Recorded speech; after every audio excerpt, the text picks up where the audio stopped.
तो हम prime time में बात करेंगे। हमारे साथ प्रोफेसर अरुण कुमार हैं, अर्थशास्त्री, जिन्होंने काला धन पे किताब लिखी है। विराट गुप्ता हैं, वकील हैं, और मुंबई से संजय भार्गव साहब हैं।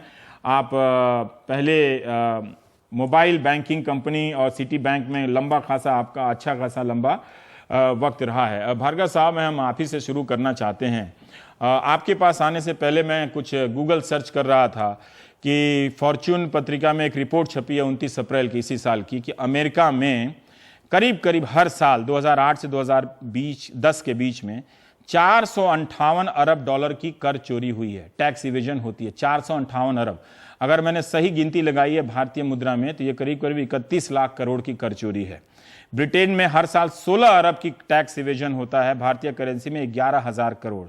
जापान में 850 करोड़ की कर चोरी होती है 2016 में, इस बार न्यूनतम बताई जाती है। फ्रांस की संसद की रिपोर्ट है कि 40 से 60 अरब यूरो हर साल टैक्स चोरी होती है, और इनमें से उनके अधिकारी 10 से 12 यूरो अरब ही वसूल पाते हैं। तो मैं ये जानना चाहता हूं कि इन देशों में तो निश्चित रूप से हिंदुस्तान से ज्यादा कैशलेस ट्रांजैक्शन की व्यवस्था होगी, फिर भी वहां चोरी क्यों हो रही है? वहां टैक्स चोरी मतलब वहां काला धन क्यों बन रहा है? तो हम किस आधार पर ये कह रहे हैं कि भारत में ये होगा तो टैक्स चोरी बंद हो जाएगी, टैक्स ज्यादा आएंगे और काला धन नहीं बनेगा? भार्गव साहब। रवि जी, मुझे और देशों के बारे में तो इतना पता नहीं है कि वहाँ कितना कैशलेस है, कितनी टैक्स चोरी हो रही है। पर मैं ये जानता हूँ कि हम सब, और इसमें हम सब शामिल हैं, कि हम लोग काफ़ी सामान कच्ची रसीट पे लेते हैं और इससे टैक्स चोरी होती है इंडिया में। मेरे पास ये अनुमान नहीं है कि कितना टैक्स चोरी होती है, पर मैं इंडिया में यूएसए से 2004 में वापस आया था, तो मैं 12 साल यहाँ रह चुका हूँ। और मैंने ये कोशिश की है कि मैं कैश में पेमेंट नहीं करूँ, भले मुझे ज़्यादा टैक्स पे करना पड़े, पर कभी कभी ये हो जाता है कि कैश में पेमेंट करना पड़ता है। पर अब ये डीमोनेटाइजेशन के बाद हम लोगों ने ये शपथ ली है कि अप्रैल तक हम ये कोशिश करेंगे कि किसी को भी 500 रुपए से ज़्यादा हम कैश में पेमेंट नहीं करें। थोड़ा बहुत तो कैश में पेमेंट करना पड़ेगा। शपथ ली है सर? कब ले ली है शपथ लोगों ने?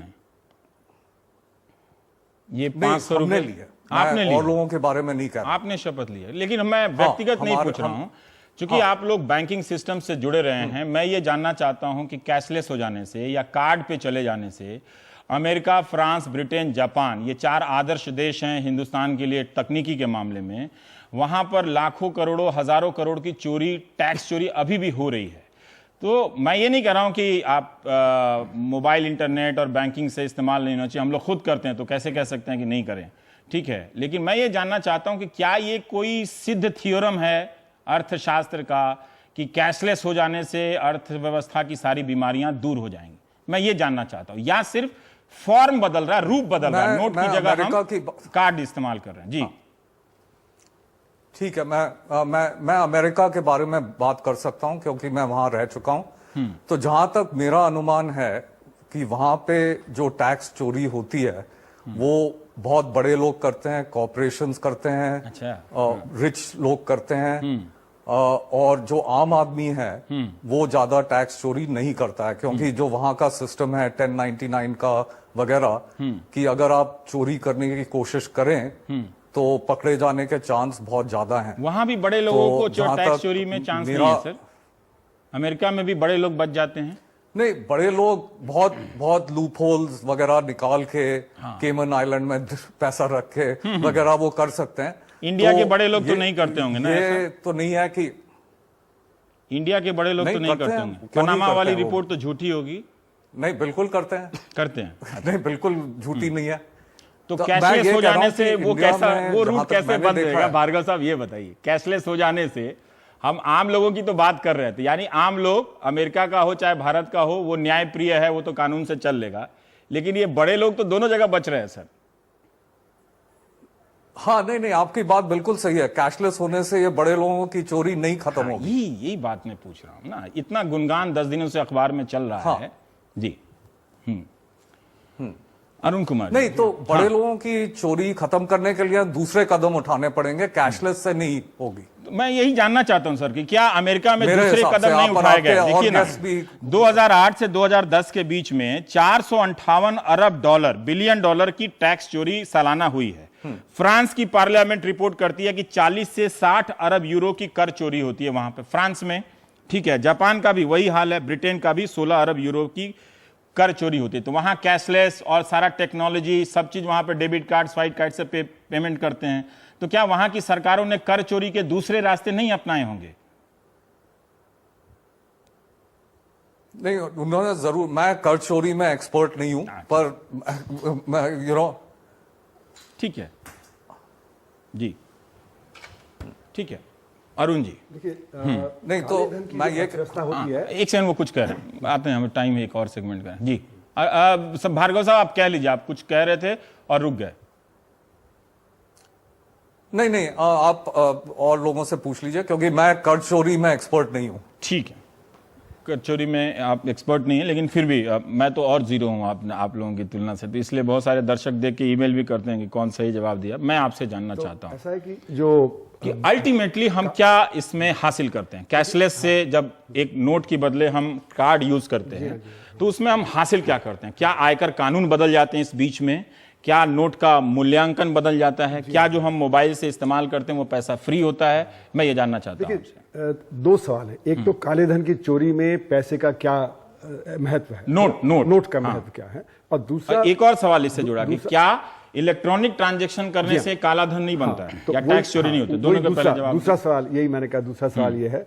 तो पहला तो ये कि जो पैसा होता है, जो नोट होता है, उसकी कोई जरूरत नहीं है कि आप काला धन कमाएं उसके लिए, क्योंकि दो तरह की जो ब्लैक इनकम जनरेट होती है। एक तो इलीगल सेक्टर में जो गैर कानूनी है, और एक जो कानूनी सेक्टर है जिसको लीगल है।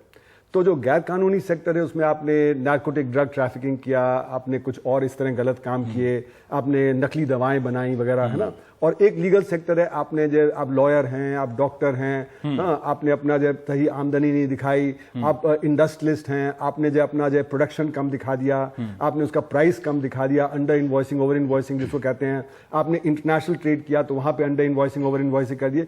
तो जितने सेक्टर हैं उतने तरीके हैं काले धन की कमाई के। उसमें ये जरूरी नहीं कि कैश ही हो, तो बिना कैश के भी बिलों में हेरफेर हो सकता है। जी हाँ, वो हो जाती है कि जैसे कि अगर आपने देखा कुछ केसेस में कि आपने किसी को ब्राइब करना है तो आपने उसको शेयर अलॉट कर दिया, 350 का शेयर 25 रुपए में अलॉट कर दिया, तो 325 रुपए प्रति शेयर आपका जो वो ब्राइब हो गया। उसी तरह आपने प्रॉपर्टी दे दी सस्ते दाम पे, और बाद में वही क्या ये कैशलेस होने से ये प्रक्रिया रोक सकते हैं? देखिए, आम लोगों को भी समझना चाहिए कि वो इतना बलिदान दे रहा है तो काला धन बनने की प्रक्रिया समाप्त हो जाएगी। तो यही मैं दूसरी बात जो थी कि कैशलेस होने से कोई कैश का जरूरी नहीं कि वो सर्कुलेट हो तभी ब्लैक इनकम जनरेट होगा। अच्छा। तो कैशलेस हो जाने से भी कोई जरूरी नहीं कि ब्लैक इनकम जनरेशन कम हो जाए। तो जो आपने सही उदाहरण दिया कि एडवांस कंट्री में जहां पे कि बहुत ज्यादा क्रेडिट कार्ड वगैरह का प्रचलन है, वहां पे भी ब्लैक इनकम जनरेट होती है, और यहाँ पे भी ब्लैक इनकम उसी तरह जनरेट होती रहेगी। ठीक है, पर एक तर्क यहाँ पे लोग दे सकते हैं कि चूंकि बहुत कम प्रतिशत में लोग यहाँ टैक्स देते हैं, तो ये जो अभी एक्सरसाइज हुई है, मालूम नहीं कि भारत सरकार ये अनाउंस करेगी, घोषणा करेगी कि हम और इतने लाख लोगों को कर दायरे में ला रहे हैं। ये अभी तो उसने कहा नहीं है तो हम उसमें नहीं कर सकते, लेकिन कई लोग कहते हैं कि इससे नए प्रकार के लोग बड़ी संख्या में टैक्स के दायरे में आएंगे, तो इससे सरकार की कमाई बढ़ेगी। दूसरा जो सवाल है उसका जवाब देने के लिए समझना पड़ेगा जिसको हम मनी कहते हैं, है ना।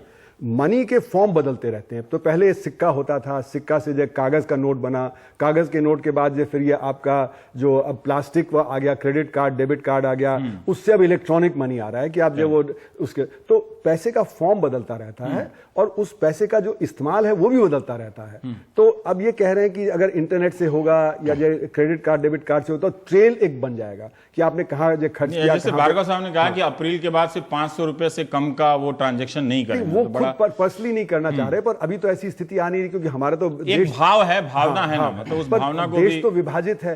यहाँ पे तो जो गरीब आदमी है उसको तो जो लाले पड़ रहे हैं आज की, उसको 8 आना 10 आना और 1 रुपया 10 रुपया भी नहीं मिल रहा है ना। और दूसरी तरफ वो हैं जो कि बैंक हैं, जिनके पास क्रेडिट कार्ड, डेबिट कार्ड हैं, तो दोनों की परिस्थिति अलग है। तो हमारे यहाँ कैशलेस करने के लिए बहुत कठिनाई आएगी, क्योंकि बहुत बड़ा एक जो हिस्सा है हमारे देश का, वो अभी ना बैंक है उसके पास, ना उसके पास क्रेडिट कार्ड डेबिट कार्ड इस्तेमाल करने का है। और दूसरा ये है कि उसको डर लगता है कि ये पता नहीं क्रेडिट कार्ड डेबिट कार्ड है क्या। पर तो इसके समानांतर एक आंकड़ा है कि डर जरूर लगता होगा, लेकिन 300% लोगों ने वो पीएसओ मशीन का ऑर्डर दिया है। इसका मतलब है कि वो रिस्क लेना चाहते हैं, कोशिश सीखना चाहते हैं इसी समय में। तुरंत नहीं हो सकता है कि वो सीखें और ये हो सकता है बढ़े भी, लेकिन अभी भी एक बहुत बड़ा तबका है कि जैसे गांव में बिजली फेल हो गई तो आपका वो मशीन काम नहीं करेगा, तो जब तक आप सोलर सेल से पावर नहीं करेंगे तरह तरह की टेक्नोलॉजी निकालनी पड़ेगी, फिर जो हैकिंग हो जाता है उसको आपको डील करना पड़ेगा। और देश में ट्रस्ट की बहुत कमी है। जो एडवांस कंट्रीज वहां ट्रस्ट ज्यादा है तो लोग ज्यादा ट्रस्ट करते हैं, यहाँ पे ट्रस्ट की कमी है क्योंकि तरह तरह से की बात की। विराग, मैं जानना चाहता हूं कि जो इलेक्ट्रॉनिक करेंसी है, जो भी है, या डेबिट कार्ड, क्रेडिट कार्ड समझें, या जो आरटीजीएस से हम पैसा ट्रांसफर करते हैं, ये क्या एडवांस मुल्कों में भी फुल प्रूफ सुरक्षित है और भारत में इसकी क्या स्थिति है?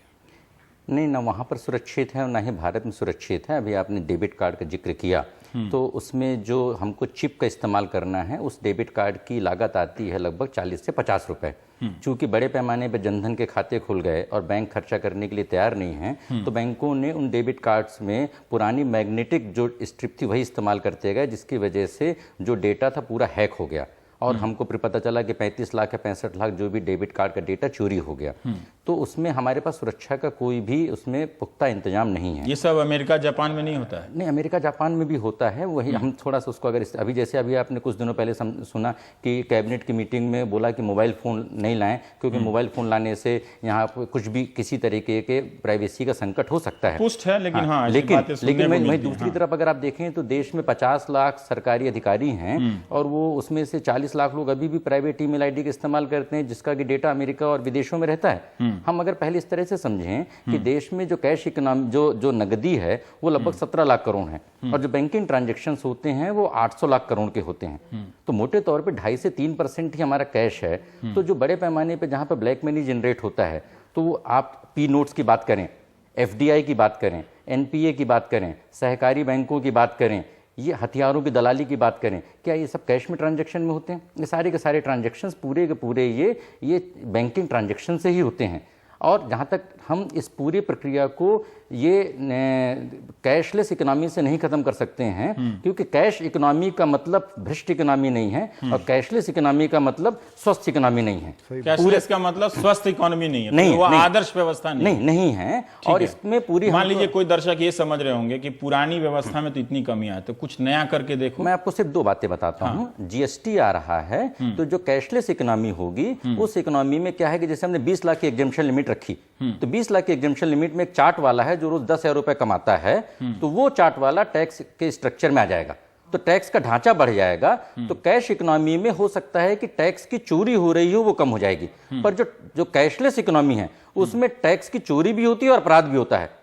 तो कैश इकोनॉमी में अपराध का बहुत बड़ा हाथ नहीं है। दोनों में अंतर बताइए। देखिए, दोनों में अंतर ये है कि जैसे कैश इकोनॉमी में अपराध नहीं होता, क्राइम नहीं होता है। हाँ, मतलब पैसा, मतलब एक चार्ट वाला है वो 10,000 रुपए रोज कमाता है, तो हो सकता है कि सिर्फ टैक्स चोरी कर रहा है। हाँ। ये एक आर्थिक एक किस्म से वो अपवंचना कर रहा है। हाँ। लेकिन एक हथियार का दलाल है जो कि 80 करोड़ रुपए किसी को, किसी पॉलिटिकल पार्टी को या किसी उद्योगपति को दे रहा है, तो वो रुपयों में नहीं ला रहा है, वो पी नोट्स का, एफडीआई का या दूसरी चीजों का सहारा ला रहा है, क्योंकि उसमें भ्रष्टता भी है और उसमें अपराध भी है। ठीक है। अच्छा, इसी को अगर जब अमेरिका की आप बात करते हैं, जो वर्ल्ड की नंबर 1 कंपनी है, वो भारत में 4,29,000 करोड़ रुपए की आमदनी टर्नओवर करती है, ये रिकॉर्ड में है, और टैक्स देती है सिर्फ 5,000 करोड़ में।